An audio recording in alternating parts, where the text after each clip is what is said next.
Hello. My name is Brian, and this is my dating profile. Now, some of you may know who I am, and some of you may not. If you don't know who I am, I'm exclusive on the Patreon show of Morgborg. So, if you want to go and find out who I am, why don't you go on down and subscribe to our Patreon, and you can find out who the hell I am. I'll tell you who I am. I'm a bloody good tech catch, that's who I am. And I'll tell you who's not a good catch, my ex-wife. Yes, she's a bloody annoying woman, I tell you that. Every time I was with her, she was always thinking about another man, and I was like, why are you thinking about another man? And she was like, because you're one inferior man, Brian. You've got no bloody hopes, no aspirations. Well, I said, well, at least I've got a bloody deodorant stick. Unlike you bloody stink. So, yeah, head on down to the Patreon and find out who I am, boy. If you want to date me, just email the Danger Club podcast. Thank you. Previously on the Danger Club podcast. Cast off the ship! I'll hold him back! Give me something to take out this weird-looking demigod. Oh, hi, Bird. How you doing? The Hawk is here. How do you get this thing going? Oh, that's a good question. The ticks are up, so the doors are shut, so we need to get them open as well. Velda turns around and sees them like, nope. I cast Fly. It's a critical Hawk. Yeah, boy. Now, are you going to escape? Are you going to turn and fight? The adventure continues now.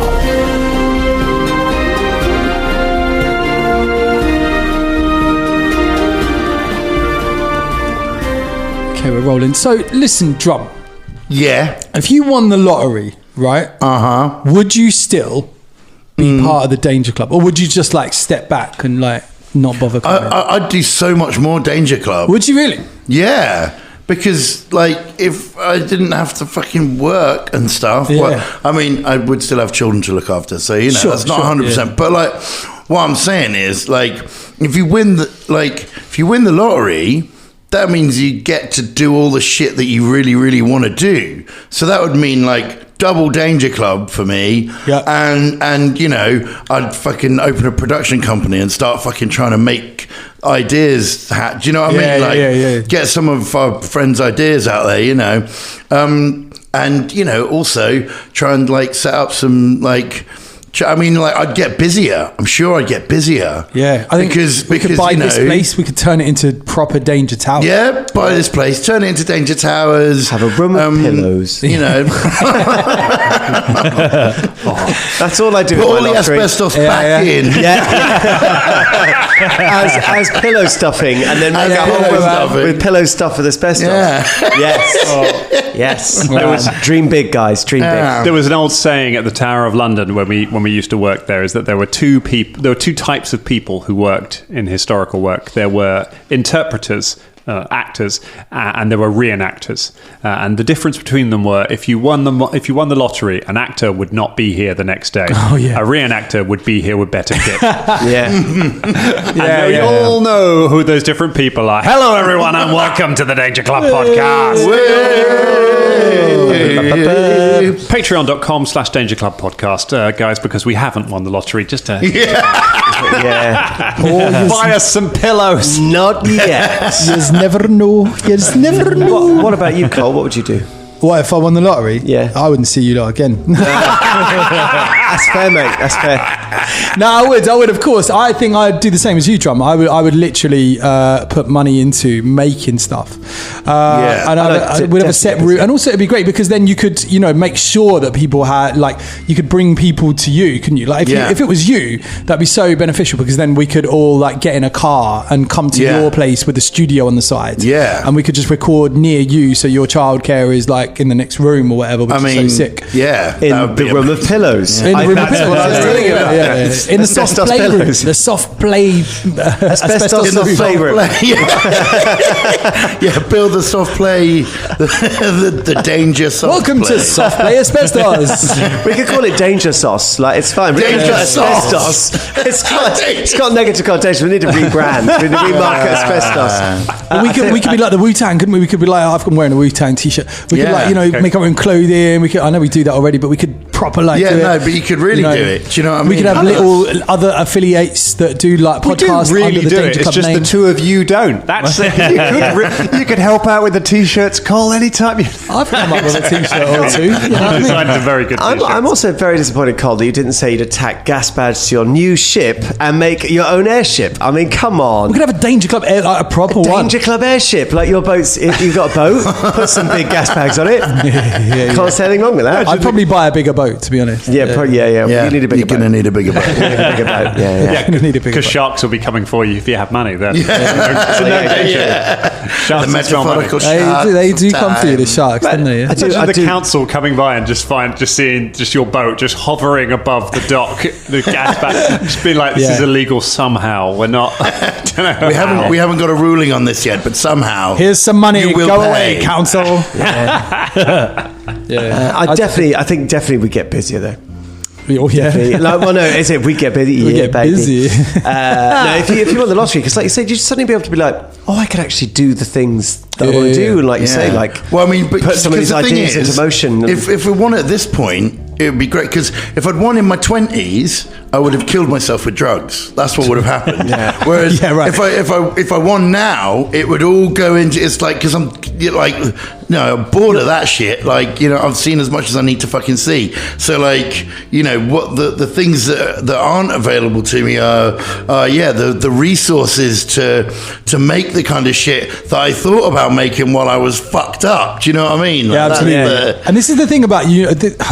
The argument around universal basic income, isn't it? People always say if there was universal basic income, no one would work. Everyone would just sit around doing nothing. But that's not true. Because people would pursue the thing. They've done it in some places, and people I haven't got evidence to back this up, but people usually, if they have a bit of comfort around them, they often go out and do the thing that they want to do instead, which I think it would be great for society. And also because of AI, it's just going off on one a little bit now, but AI is coming. It's kind of like the next industrial revolution, and we're not seeing the tractors. Do you know what I mean? Because AI is going to take over so many jobs that 92% or something. So universal basic income should be a thing now. Really. Because if you listen to Radio 4 at all at the moment, every other show is, how is AI affecting this? Oh my God. How is AI affecting this? Holy shit. You know what I mean? And loads of people going warning. What warning?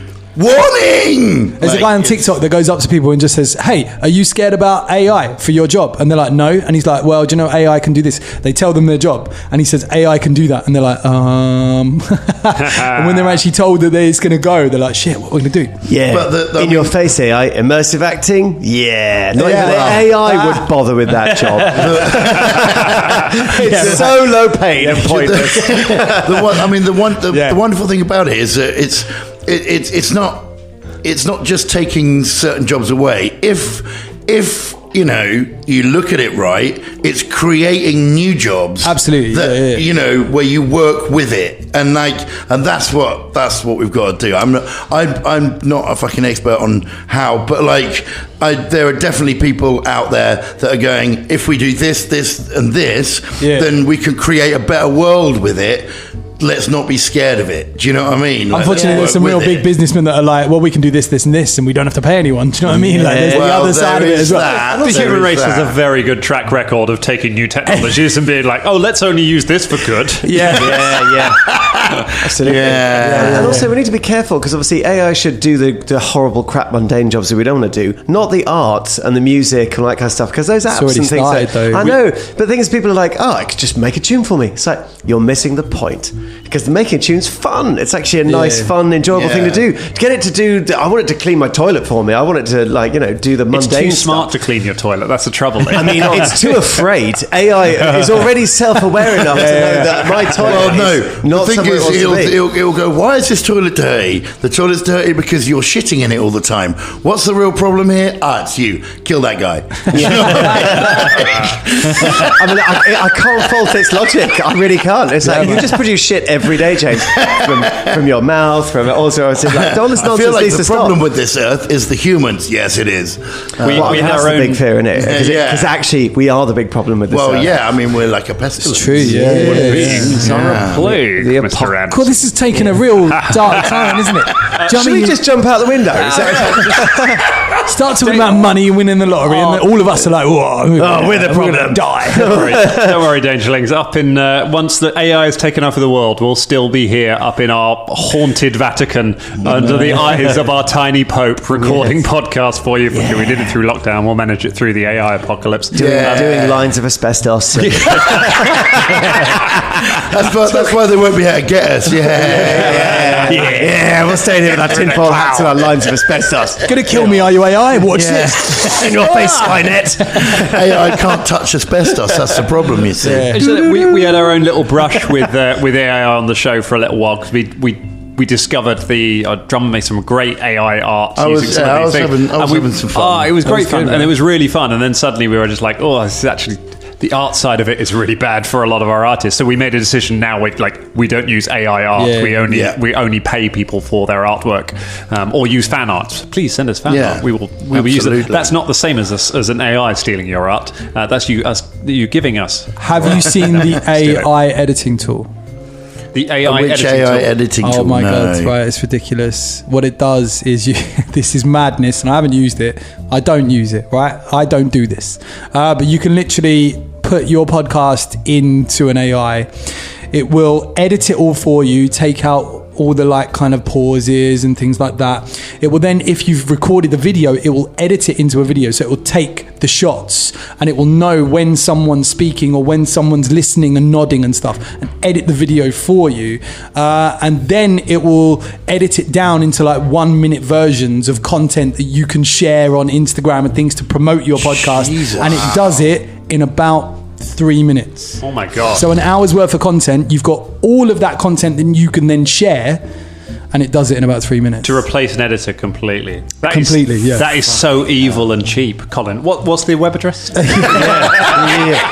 I like that next week's episode, Colin's going to be like, hi, Colin. Hello. Yeah, we got Colin, yeah. Don't worry, we put a cap on the computer that's sat at the end of the table now. It's just a... Bubba didn't have an in-podcast death, but he's not here anymore. We're going to move on. There's just someone there just walking around Whitstable trying to just get enough clips of a Whitstable accent so they can make a Whitstable AI. Oh my God, yeah. Every Whitstable. possible syllable. AI. Well, maybe Bubba won't be here next week. Let's see how Doug Gug does with everything. Let's I'm trying to alleviate kill my our fear of that. Calm by down, Colin. fighting Calm this down. guy. Look up. Marry me. Come on. Love this room. Love this room. Right. Yeah. So, Doug Gug proved to have He had a tricky first couple of rounds of combat. He closed the distance with you. I thought you were going to go into his childhood or something. Like that. A really difficult childhood. I mean, he did. He's a monster from the Darklands. True. He grew up in a haunted society, afraid of ghouls, eating anyone he could meet, and somehow ended up in Absalom working in organised crime and owning an airship. I feel like he had quite the narrative. This is very much going to be one of our Mandalorian spin-off series. If we ever do this, we'll do young Doug Gug. He managed to close the gap, but most of you have been retreating towards the boat, but you've managed to lay down quite a few hits on him, mostly through some very good die rolls, some very bad die rolls from him. So he has been hit in the limbs a couple of times. He is enfeebled 2, he is clumsy 2, and until the end of Shania's go, he is frightened 1. So he has got a whole lot of penalties on him at the moment. I've adjusted his character sheet so you can do the proper rolls for him. So it's not too bad, but he has managed to close the range and is now on the pier with you. Fulton ran back to try and put himself in between himself and Bubba. So currently, Fulton and Bubba are within the creature's reach, although Fulton is closest. Don't bother now. Have you learned nothing? Sorry, Dangerlings. There's it's a silent conversation. Dan's doing his wonderful intro, and now the time has been turned over by Ross. Well, I went and looked at it, and then I looked at Ross. I was like, "Should we do it?" And Ross went, Yeah. Because we're already 10 minutes in. Never give Ross the "should we do it" look. Yes, they should. Right. Dangerous. Sorry, then. Talking about unprofessionals from everyone else gave me a chance to cough because I ate one of those delicious croutons when I shouldn't have done them. Had a crumb in my throat, so it's out of control now. They're eating on the podcast again, Dangerlings. Dangerlings, would that you could eat these croutons. See, an AI editor wouldn't be here to tell you not to do that. I know. Think how many croutons we could eat, guys. I know. Yeah, the AI would have already served us up. The AI wouldn't be able to work out that we're eating croutons though, and then I think it'd mess it all up. It'd just be an hour of you lot eating. Yeah, I think that's what the podcast was. Yeah. Video content is just like well, these guys don't talk much, but they sure eat a lot. That must be the podcast. Yeah. Oh dear. Right. Well, let me describe where everybody is, Dangerlings, so you can get a real remember. We're in this huge, great warehouse where there is Captain Gumbo's airship anchored next to a pier. There's like a dry dock at the side. It's hovering in the dry dock. The pier runs alongside it, and there's a big set of doors at the far end that need to be opened before you can take the airship out. Doug Gug came in at the far end of the airship, ran the full length of it, and is now up on the pier with everybody else. On the pier, currently, is Fulton Battlestone going toe-to-toe with Doug Gug. Bubba Von Hoops, who is just behind Fulton Battlestone, going beak-to-toe. A little further back. Then a little further back from that is Shania Rain, who has just made it to the foot of the gangplank. Then we go onto the gangplank. We have Philippe the Devil Monkey and Captain Gumbo. They are the closest ones to getting onto the boat itself. They're about halfway there. There is also an instruction manual on how to fly an airship lying at Philippe's feet. And then flying in the air 30 feet up above everything is Velda Cairnblight.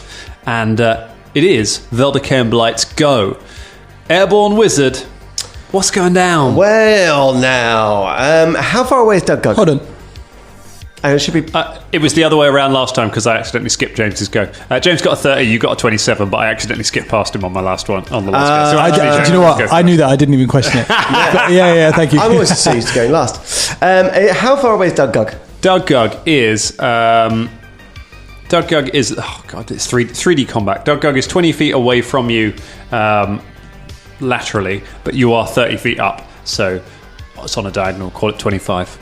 25. I'm not doing Pythagoras live on the show, Dangerlings. There's enough math. All right. Now, I think I can use the spell in combat. It doesn't say anything about not using it in combat. Okay. It is. Well, it's. Yeah. I'm just gonna do it. So, for a moment, sort of everything goes a little bit anime above everybody, and Veld sort of like gets that sort of weird, shishy background. His cloak starts going like that sort of thing. And he says, Chromatic Ray! And casts Chromatic Ray, which is a new spell. Chromatic Ray. Remember, he was away for all that time reading some spells where he got all anime. Now, Chromatic Ray is fun, but I'm going to try and hit with it first. Okay. So, it is a standard 2 hit. Oh, it's not a great roll. That spell is attack bonus. That is a spell attack bonus as well. That's a 23. 23. Miss. Oh, even with all his minuses. Even with all of his minuses. You got real close there, but... Oh, in that case, it misses, and you will not find out what Chromatic Ray does. Goes. It's Are really you cool. Save that. Yeah, it's a really cool spell. Oh, I love the idea that... Shit! What was it, 23? Yeah, it's still missing. Yeah, not quite. Even with all the penalties. I like the idea that you're like, well, Chromatic Ray, it might be a combat spell. It does feel more like something you just do on every day, just while shopping. Yeah. It's a really good spell. But sadly, we're not going to learn about it. And then he will... Got one action left, I believe. I do have an action left. I do. Should we get the... Well, I can't really get this... Well... Can you ask Philippe to throw it up to you? I mean, I could...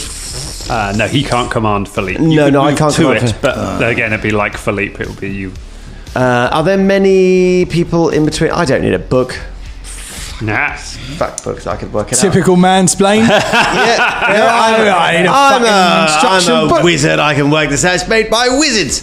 So in that case, I would then... Brave words said by many a dad over a Lego set on Christmas. Absolutely. Yeah. 2 hours later, swearing coming from the kitchen. As a person as well, I do follow instructions religiously. Be it flat pack furniture or Lego, otherwise you just get lost. It's a choice mistake.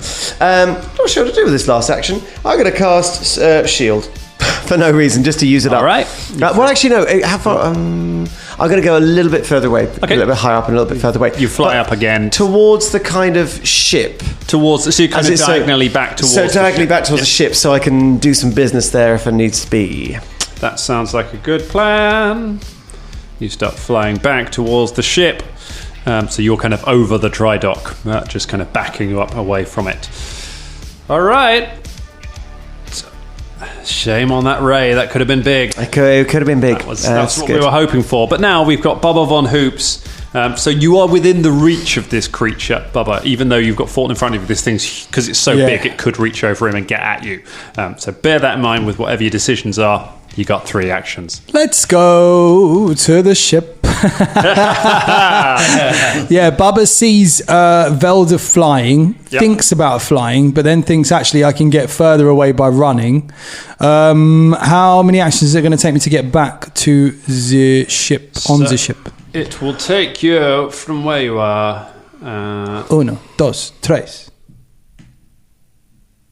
What's your movement? 25? It's 25, I believe. Oh, hang on a minute. Have I got a thing? I've got a thing, haven't I? No, it's 25. All right.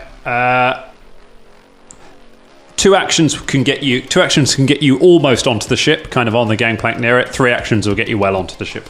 Yeah, okay. Let's get on to the... I'm just going to get on to the ship. Okay. I think way back where? You run for the ship, and as you do, it takes an attack of opportunity against you. Even though he's behind Fulton? Wipes, like I say, you're within its reach. If I was to fly, would it still get that? Casting a spell provokes as well. Oh, of course it does, so, yeah. Okay, cool. All right. Well... 27. Yeah, that's... Hang on, I just got a MacBook thing. That's going to hit. All right, go ahead and take 20 points of slashing damage. Yeah. As the claw, it just reaches right over Fulton as you turn to run and just grabs at you and just pulls a load of your hair, feathers, I don't know. Furry tight feather things. Your furry feather things. A clump of grey fur comes off of my neck. As it rends you as you run past. And you get out of the way. Then we go Captain Gumbo.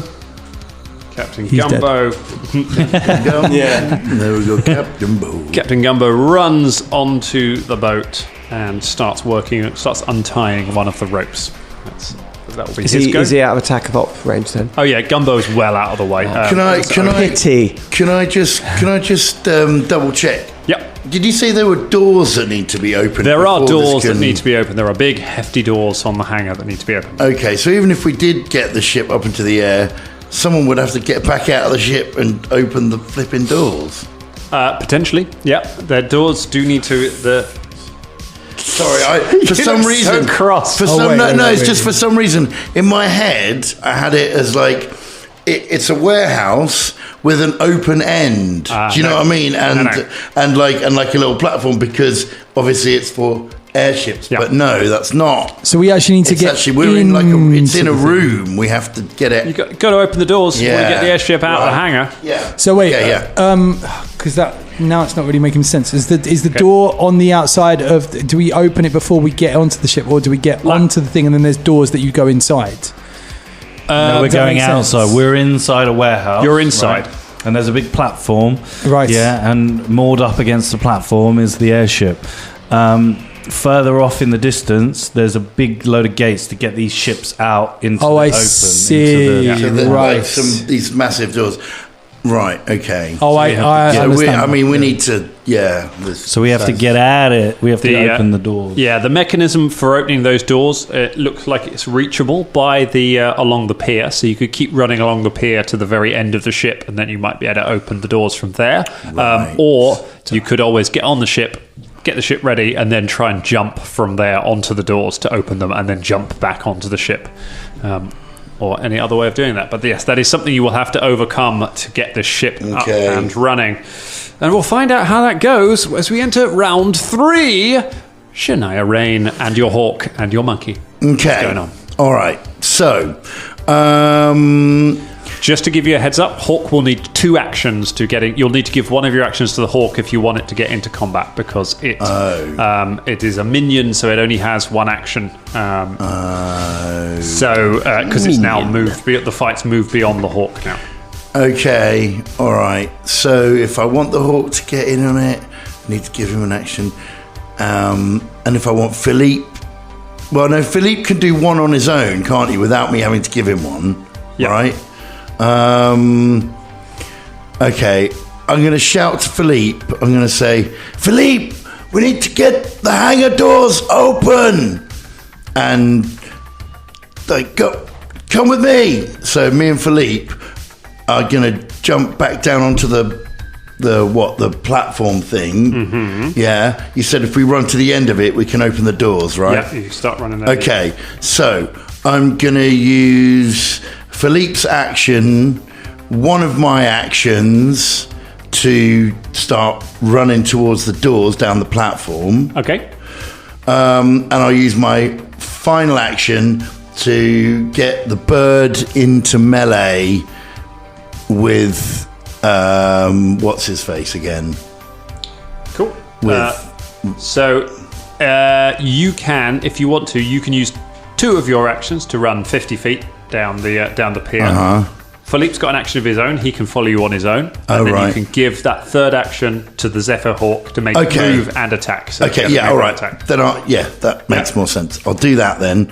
And then the Zephyr Hawk can then attack on its own, right? It can. It's all right. It's got 2 so that's it. So we're running down the platform to open. You're the making thing, about halfway down the pier towards where the door mechanism is. You're about halfway along the boat, and then Zephyr Hawk. It's just the normal. Windy Hawk comes flying attack, in. It's plus 11 to attack. Plus 11. Well, that would be it's a 19 on the die. So it's 30, right? You're rolling like a gem. 30, yeah. It's a hit. It's not a crit, but it's a hit. Okay. 1d8 plus 4 slashing 1d8. damage. What is it? It's 8 on the die. So 12. My flipping heck. Wow. Oh my gosh. I'm so glad I got my dice back this week. Holy shit. Nemesis of poor Doug. Oh, poor Doug. There we go. Doug's having a bad time. Might be about to have an even worse time. Because I feel like it's because Shania's other half isn't here. Yeah. And so the universe is balancing it out for us. That's what it is. That's the. I mean, the way this hawk is rolling, I would be worried if I were Karagor. Come back and the hawk's wearing his dressing gown. Yeah. Sorry, bro. You were gone. Things happen. What was the hawk's name again? Not critical. It was critical. Bird. Oh critical yeah, hawk. but Critical originally hawk. I called it. What was it? Feathery Fury. Feathery Fury. That was Critical Hawk. Critical Hawk. Yeah, Critical Hawk now. Critical Hawk. Maximum damage by Critical Hawk. Well, Critical speaking Hawk, of Feathery criticals Fury. and maximum damage, it's Fulton Battlestone. You are face to face with this towering creature that just block. I'd say block out the sun, but you're indoors. It stands well over you, just trying to, and it's just bitten at you. It's just you and the hawk, and weirdly, it's an outflanked. Yeah, I'm going to use my Furious Focus. That's the thing I was thinking of. Furious Focus. Furious Focus. Oh, you wind up with MZ the axe. Good. That is a 32. 32 with flanking is a hit, not a crit. Son of Bemsy. Not far. Your axe whispers to you, son of Bemsy. Son of Bemsy. That 7 plus 8 is 15. 15. Plus another 5, 20. That is 27 points of damage. Oh, you hit like it does. Into double figures. You slam the axe into its chest as it comes up. It just roars in pain as you drop back down to the floor. You've dealt it a hefty blow. And then my last action. Yep. I'm going to hit it again. You hit it again. With a -5, isn't it? Yes. Yeah. So -5. That is a 30. No. 14 plus 14, 28. 28 is a hit. Yeah. 3 plus 7, it is 10. 8, 9, 10. very, very Sesame Street there. Thanks, maths. Tweet us, maths. Is that all 10? Yeah. Okay. It's all right. Oh, that's right. Because you remember you rolled 2 dice. Yeah. With them. Oh, yeah. Sorry. Did you forget to roll an extra dice for your Yeah, power maybe. attack? Okay.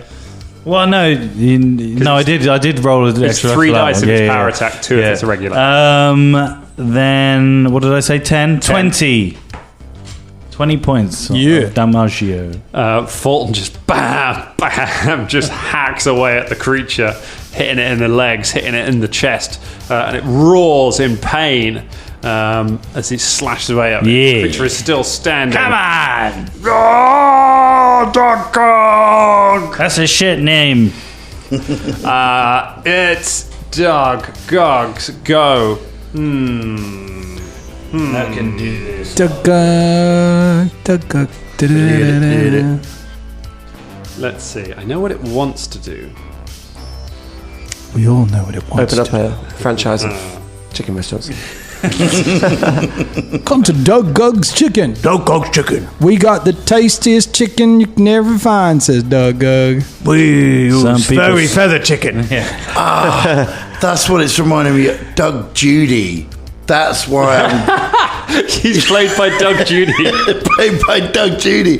Like, As in Judge Judy. that's not actually the actor's name, is it? No. But the guy who plays Doug Judy on Brooklyn Nine-Nine. That's how I've been picturing this monster, but his face opens. I don't watch that show.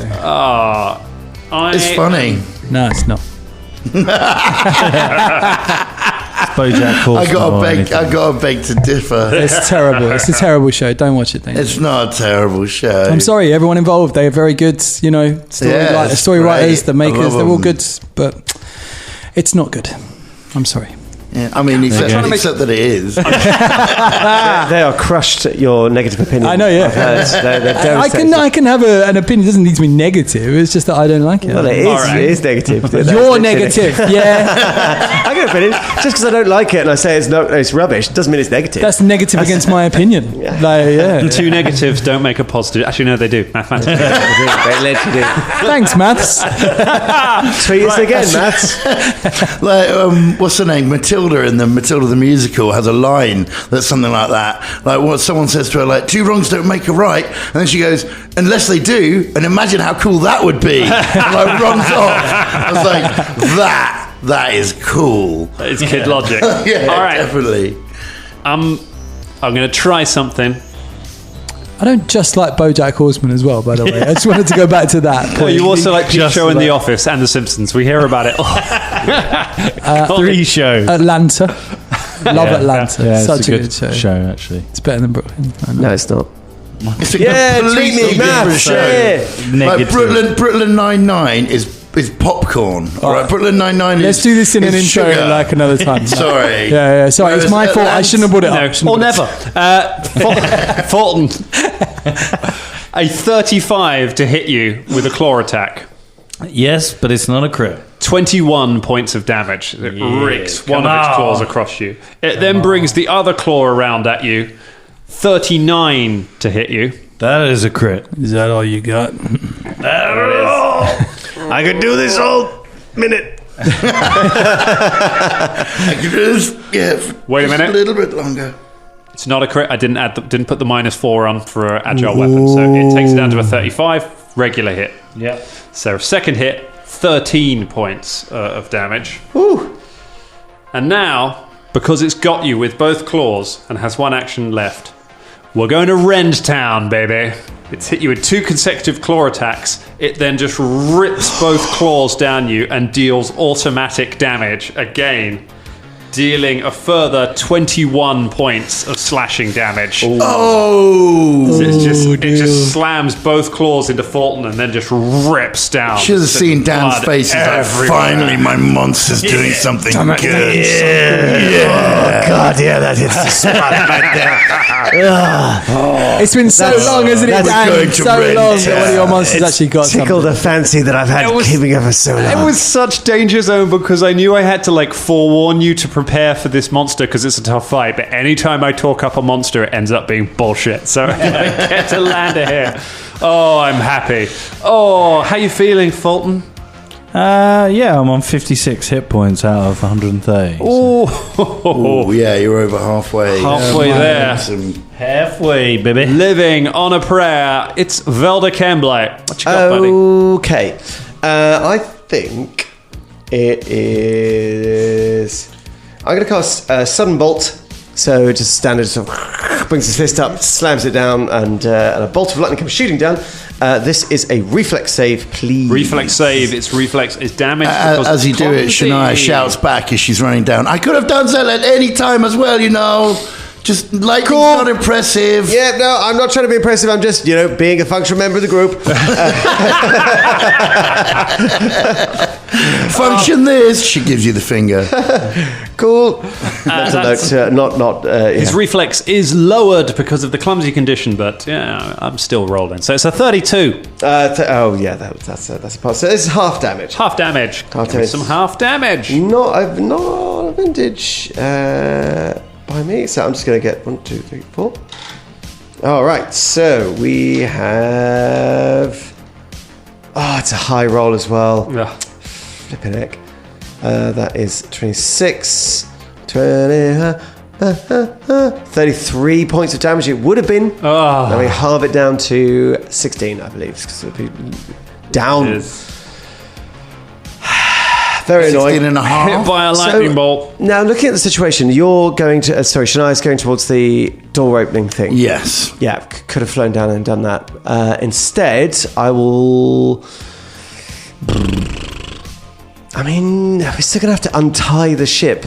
There's 6 ropes. 6 ropes attached. And then start it up and fly it out. I just don't see us doing this before Doug Gug has but we should be getting it on the go, though. Yeah, opening the doors would be good. Right. How far away is the lever? It's the lever? The lever? How far is away the lever? The lever for the... for opening the doors. Yeah. The lever is from where you are...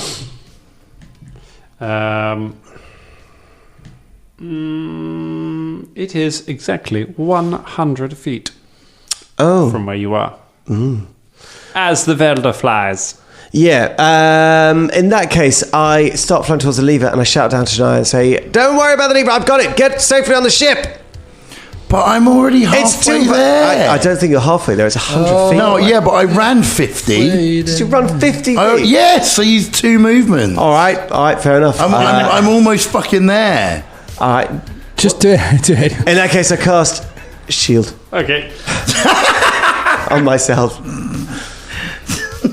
Because there's nothing else. You go, don't worry, I've got this, and then just put a shield up. Shield up. I do. Well, I do not. Well, you could start undoing the ropes. Yeah, but we don't.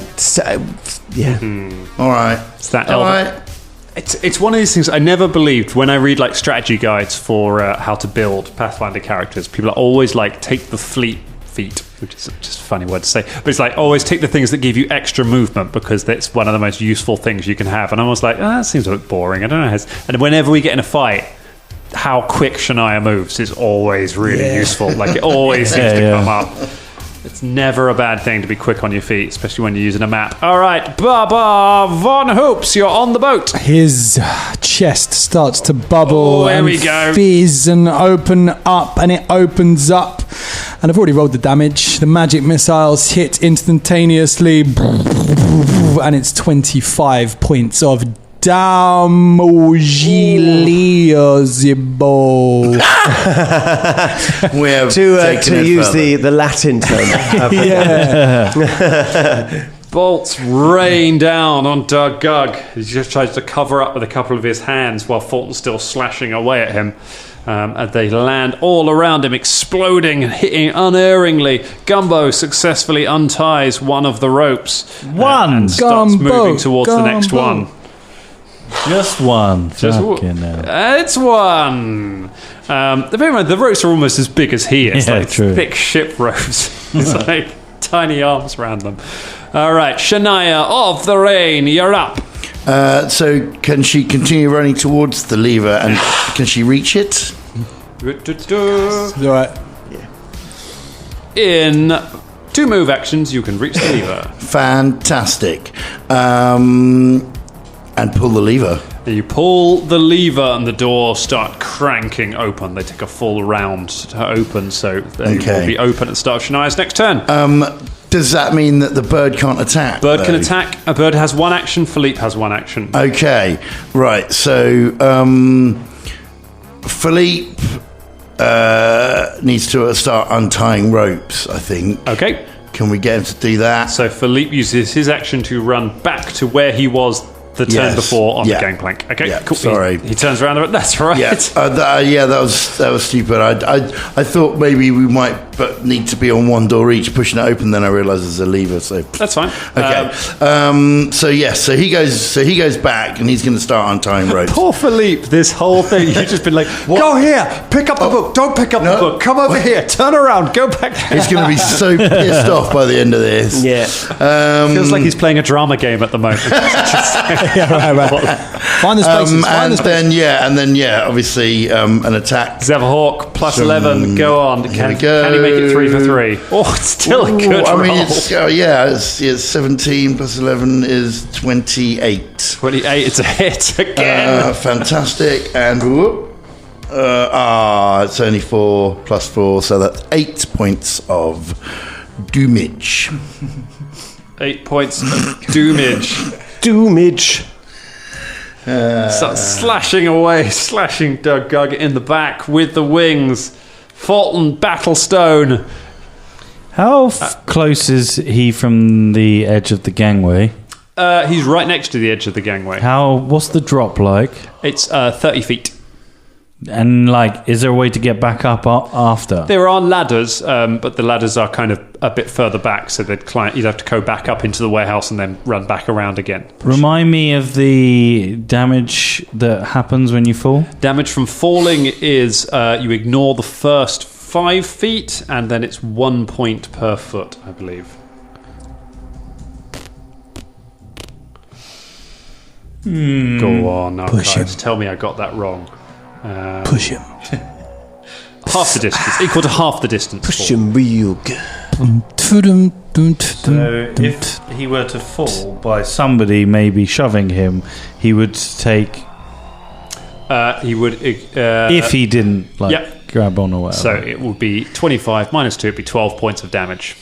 If he didn't grab a killing blow. I'll do more damage slashing him with my axe. Yeah, but then he would have to. He'd have to run around to climb up. But then he fucking moves you might have an alien moment as well. I'll do it on my next go. Corny Weaver holding onto your foot. Yeah, true. Okay, I'm gonna hit him with a best shot, Furious Focus, and my hit me with your pet shark. That is a 29. 29's a hit. Yeah, boy. 8 plus 4 is 12. 12. Plus 11. 23. 23 plus 7. 30. 30 points of damage. Thanks, maths. Love you, maths. This is why I don't ever roll dice, because I've got to quick maths it. It's nice that we have maths in the room helping us out. Yeah. And you kill Doug Gug. Tell me how it happens, Fulton. He grabs as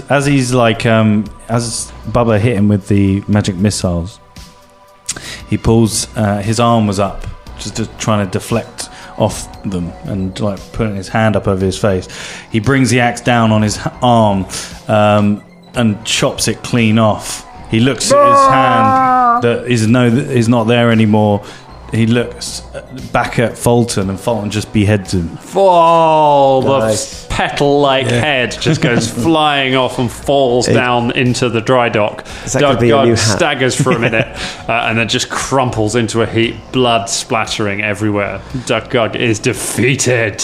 Clean up on aisle 5. Is that where we are? Pier number 1, I think. Clean up.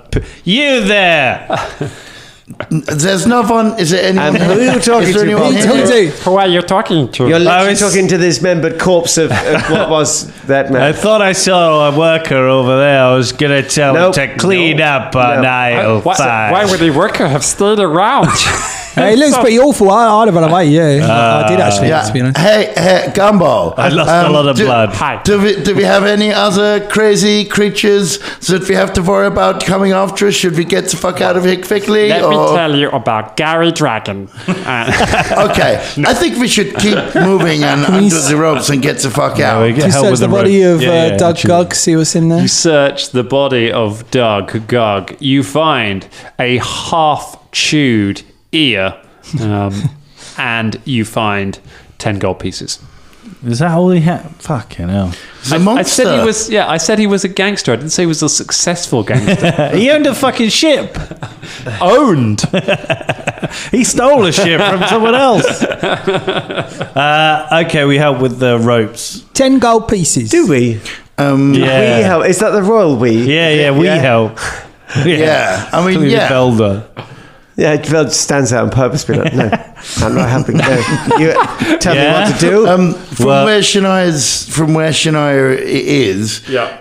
Would it be quicker for her to spider climb up the side of the ship to get back in, or go back? It would be slower to do. Like, you would have to cross the gangplank to get to the... Well, you could spider climb down the dry dock into the base of it, and then you would need a way of jumping up onto the bottom of the ship, and then you could spider climb back around onto it, or you could just walk on. Shania just walks back. Okay. Velda swoops down, picks up the book, finally. Philippe has picked up the book by this point, and it's just like struggling. It's all right. It's all right. No. Just give me the book. Give me the book. Yeah. The book. All right, fine up to you. I'll leave them to the book. And I go and stand by where the wheelhouse... I think there's a wheelhouse or some sort of control place. So, and just has a bit of a puzzle. Ropes. Have we undone all the ropes, yeah? Fulton throws the book down into the dry dock. We'll use our intuition. Philippe does not resist this. He agrees with this chaos plan. And I mean, Velda's still flying. If Velda could go down and just get it. I could do. I did say I went towards the wheelhouse. You head to the wheelhouse. Well, I'm not getting in a fight with a massive monkey and Fulton over a book. All right. Bubba casts fly and goes and gets the book. And then I believe I've got a spell which helps me to read things faster. Ooh. But I can't find it. Okay. But I know I've got it. Because it's on I've got my old device which has got all my spells on it, so I can't find the spell what it's called, but I know I've got it. It's called like scrying or something like that. So I'm just going to read the book. You start reading the book, and can I make up spells that I don't have? is that a new feature? I've got a spell that lets me win. I can't remember what it's called, but it's on this old bit of paper I wrote and I ate. Is it? Yeah. I'll call it winning. Detect scrying. No, that's that. Here we go. Scrying. Yeah. Oh no, hang on. That's level 6. Yeah, I haven't got this. Okay. Right. I start reading it very slowly. This is one of these Shania spells where you go floopty-floopty-flu and then just do a thing and say, I'm sure I had that. The magic's making me do it. I got a 27 Arcana check to try and puzzle out the mechanics. That's pretty good. I love the the very Danger Club sort of passive aggressiveness of this situation as Fulton and Velda both kind of look at each other like, are you going to get the book? Are you going to get the book? While Fulton's undoing things, Velda's doing things, and then Bubba just takes off, flies over, picks up the book, comes back as Shania stalks onto the boat. Going like, Philippe, have you done all of the ropes? All of them, Philippe. Can I stay flying while I'm reading? Yeah, like completely. Just fly around the room. Oh, yeah. Given how everyone keeps trying to steal this book, probably I've given up on the book. I'm literally in the wheelhouse, just looking at me like, I don't need a book. Is the eagle still there? Don't press that, Velda. I'm just hovering above Velda. Oh, yeah. Don't press that one. Shania sees the bird and says, "You did very well, my lovely critical fiery feathered mass. Whatever. What the fuck did I call you? I think it was called Critical Hawk. Critical Hawk. You did great, baby. Can I high five your feathers?" That was weird because you're made of wind, and then I assume it sort of dissipates. Anytime. I love that voice. Bye, Critical Hawk. Critical Hawk. I'll miss you. Critical Hawk smiles. And Waff disappears into wisps of air off to the Discord to be corrected on the fact it's a sustained spell and he should have disappeared ages ago. I totally forgot. But there we go, he's gone. That was pretty sexy. Wow, I hope we see him again. Yeah, I got some good elemental shit going on. Yeah, man. Sexy elementals. Sexy elementals. So you finally, between Fulton has just got claw marks down his face. Hey, Fulton, I'm sorry, you got the shit kicked out of you. Do you want some healing? Yeah. I'll take a little bit if you want any. Oh, you need some too? Okay. I don't need loads, but yeah. Well, Shania does like a mass heal thing. Okay. And between Velda sussing stuff out, Bubba reading the book, and Captain Gummer's passing knowledge, you get a pretty good idea of how to start this, of how to get this airship up and running. And as the gates finally open and Fulton and Philippe pull down the last of the ropes, the ship floats free and then very gradually just starts to float out of the dock. And float out above the city of Absalom. You see Absalom kind of stretched out below you as you start to rise up into the air. Shall we go and pick Caragor up? No. Shall we just go to Magnamar without him? Let's put him dangling in a basket down. He'll be so angry. He will be so angry. Captain Gumbo. Yeah, we have to go get Caragor. I'm not going to. Could we just get an AI? Captain Gumbo. Yeah. We love you, Scott. So this is ours now. Wait. Yeah, because we helped you. Otherwise, we are sort of part owners of this airship. Oh, you are like investors. Yeah. So if we need to use it, we own it. Yeah, we own it. We own it now. We're the only investors. Yeah. And you don't get a say. And you work for us. Also, everyone gets 36 hit points back. Thank you very much. There you go. You see, as a benefit to being an employee of us, you get 36 hit points back. What? I thought we were friends. We are friends. There's Yeah, no I friends just gave in you business, heals. yes. Friends work for friends. Yeah. So If we weren't your friends, we'd chuck you over the side. Velda works for me. You work for Velda. No. No, that's not... No. And I work for no man. Apart from me. Okay. Why are you trying to play coy now? You were all happy a minute ago. Now you're you couldn't read a fucking book a minute ago. That we were friends. We are friends. Look, Now steer the ship. Gumbo, if it wasn't for us, you would currently be a little bit of paste under Buggity Bug's foot. Can't remember his name now. Literally, that's how Doug quickly. Judy. Doug Judy's foot. That is pretty true. So we saved your life, and I guess. You owe us a life debt. Okay. A life for a life. Or maybe an airship for a life? So you have to kill someone and then I'll the take debt is off paid. your boots. Gumbo will kill someone. That's exactly what you need to do, Gumbo. This is how your culture works. Kill them all, Gumbo. Gumbo will respect your culture. Yeah. And murder somebody. Yeah. Everyone. Yes. Okay, yeah. Not us, 'cause we're friends. Kill us do you if know you how need to to. fly this thing? Yeah, No, we he kind of got an doesn't. idea. Between the three of us, we've got it. We can figure it out. If Yeah. Velda touches that button, we all die. So can I like chill and commune, and you guys can like fly the ship for a bit? Yeah. I mean, we have to.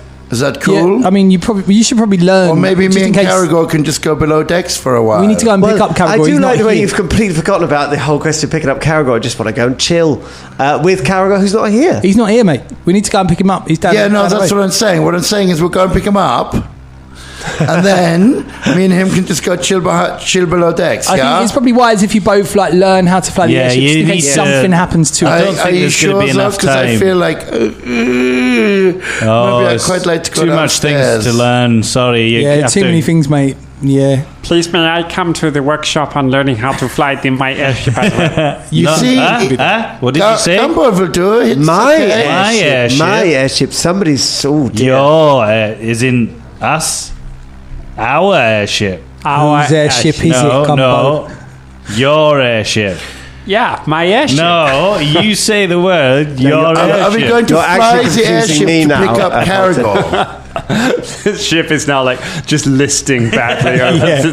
Up against the wall. It's just kind of Okay, butting let's against go. Let's go. Look, the doors are open. Let's go. So we got to fly and see Caragor, right? Yeah. Where is he? Let's go find I can't him. remember where we left him. He's probably having a shit. I think you Where left him at did the we comedy leave club. I think that was the last part. Okay, let's fly over to the comedy club. Where's that from here? I think it's. I think we can see. It's in the Puddles district. I think we can see it. We can. Is get there anywhere we could get a map? I've got loads of maps downstairs. I'm really good at maps because I remembered that maps were really important to you guys. And you're my friends. So I bought lots of maps. Shania goes and looks through the maps to see if she can find one of the town. You find one of the city. It doesn't say where you are on it, so it's useless. How does it not? Surely this is quite a big area. That doesn't it say airship hangar somewhere? Surely. Okay, you manage to, after poring over the maps, you get a pretty good idea of how to find the Puddles district from where you are. At which point, there's a beating of wings, and a griffin flies up next to it with a guard wearing a blue uniform and armor on it. He just flies up and he goes, "Afternoon, gentlemen. Hello. Hello. Hello. Excuse me. We No. What do you mean? Hello, gentlemen. Gentleman and lady." He did say No, that. you did not. He did. He literally did. We all heard it. Why did you go downstairs Really? and chill for a bit? That's what I was fucking saying. Come back for the workshop later. I think that's Fine. Shania goes downstairs. We'll wake you up. Hello, sorry, Crank. Well, we are part of Danger No, it's fine. Let's Industries. just say hello. Hello. Hello. You appear to be flying over the city in an airship. Hello, I'm the leader of this group. It's Excellent. quite noisy. It's quite a lot of wind. Could you repeat that? Who are you? My name is Captain Timon of the First Guard. Hang on a second, don't I know you? Oh, Captain Timon! Yes, hello, Captain. Yes, I ride a griffin now. It's a new thing. Where was these when we saw you? What? I can't remember where we saw you. I can't hear you. It's very windy. It was a long time ago. Did you say where we were last Where his here. knees? So, Where were these? Where are your knees? Wait, was it? Sorry, 1 second. Out of game. Yeah. Captain Timon was the one that showed us on the Danger Club being burned. That's into right, he was Lieutenant Timon back right. then, but He was yes. lieutenant. Who's the second guard these days? Wait a minute. That's a funny Has question. he been busted down? Wait a second. Now look. So you're the leader now. That's are you? right. Yeah, That's yeah. great I'm to the know. leader of these. Well, no, chumps. we haven't decided that. We decided it. Just talk to me. It's all right. Right. I just wondered who's going to be paying the airport taxes. Oh, yes, he is. Oh, Yeah, right, yeah, excellent. yeah. Leader. So that'll be 10 gold pieces. Fine. I just got 10 gold off that dodgy thing that we just killed. There you go. Just killed what?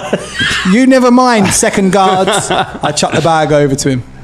Thank you very much. Can I help you with anything today? Don't worry about the trying to- chew deer it's in there.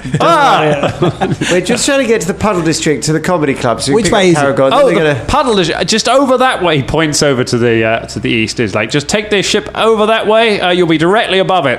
You should be able to see was that the Grim Optimist? That's the one Yeah. we're going to. Great club. Great club. It's the one with the big moving sign of a laughing orc over the top of it. Oh, yes. Oh, yeah, Yes. yeah, How yeah. could Should you be get able that? to spot that there. All right. See ya. Well, good luck on your travels, Danger Club. Yep. He gets Thanks. back. First guard, away! It flies off. A moment later, Caragor One Fang steps out of the Grim Optimus, chuckling to himself with a cup of yak's milk. He puts it down for a second to kind of look around. Can we land reach on for it? And then a big like fairground claw just comes down from above, grabs him, and just picks him up as his hands flail for the yak's milk as he's winched up into the sky, and the ship takes off into the air, and that is where we leave it for tonight. I really wanted to like come down on a like rope and like say to him, "Come this way if you want to live," like, and then like rinse him up. Get in, loser. We're going adventuring.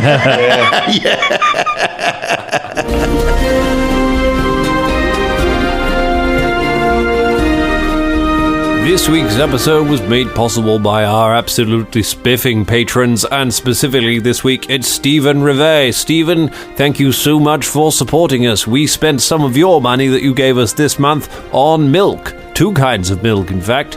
Oat milk for the studio for everybody else, and a bottle of cow's milk for Ross, because he won't drink oat milk, because he's a baby.